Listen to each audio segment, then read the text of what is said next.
contemplate and think a little bit tonight about leadership, because I think this is the central message of both our first reading and also our gospel reading.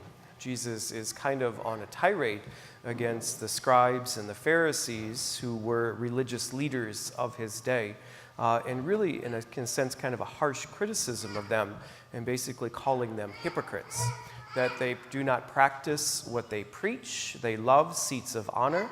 They love salutations and greetings and places in public. They do everything, particularly to be seen, but in private, they act in a very, very different way.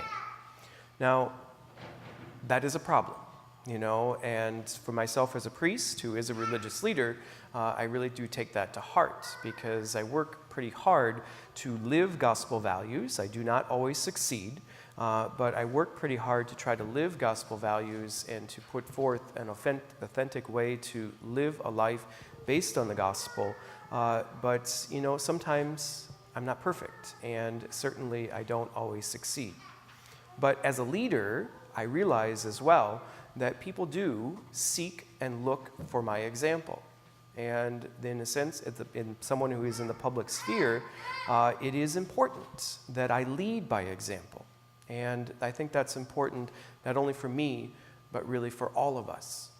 Even though this is directed towards religious leaders, I think there is some challenge and some lessons for all of us to take to heart here.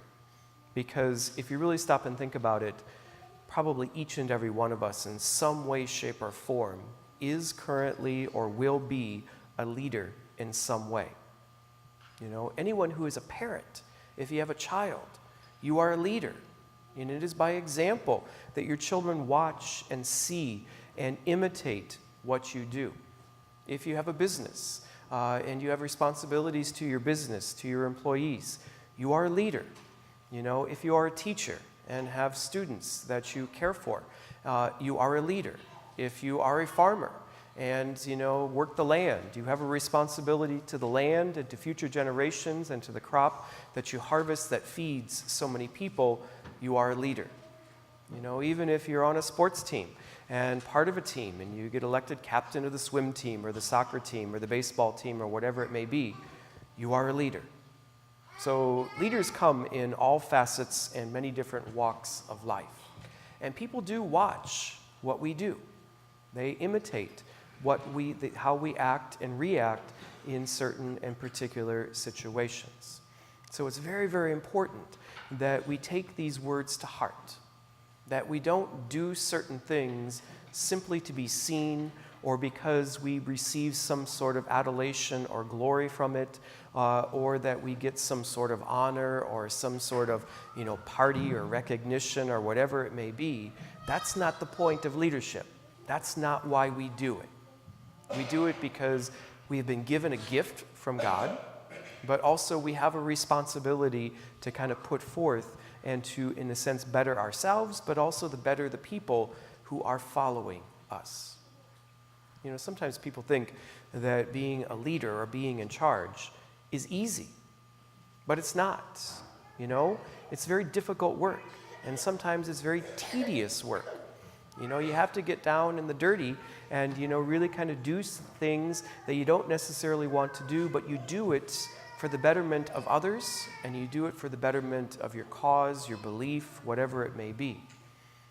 I remember a young priest a lot of years ago said to me that it was shortly after he was ordained. He goes, "Well, I'm really glad I'm ordained because now I don't have to do certain things." And I said, "Oh, really? Like what?" And he says, "Well, like clean." I said, "Really?" That's amazing. I said, "What do you mean by that?" And he holds up his hands like this and he says, "These hands are made for chalices, not calluses." I said, "Well, you're not going to go very far, let me tell you. Sometimes if you have to clean the toilets, you have to clean the toilets. You just kind of get down in the dirty and you do it. As a parent, you may not want to do certain things when your kid is sick or if they're tired or if they're acting up and such, but you do it because you have to do it. Farmers say to me, "I love to combine, Father. That's my favorite thing to do is sit on the combine and just, harvest the crop and the soybeans and the corn." Well, that's great, but what do you do the other 11 months of the year? You still have to walk the fence line and make sure it's all secure. You still have to go out and, if you have, livestock and such, and in the dead of winter when it's cold, and, make sure that they have water and food and all that such. It's the tedious work. And leaders have to do that. So it's not all about just, kind of dressing up and, adulation and being seen and, being acknowledged for what we do. It's also kind of the quiet things behind the scenes that we all do as well. So that really is the challenge, I think, that Jesus gives to us. And we fail. I mean, I can't tell you how many times I've fallen flat on my face. But you just get back up and you keep going.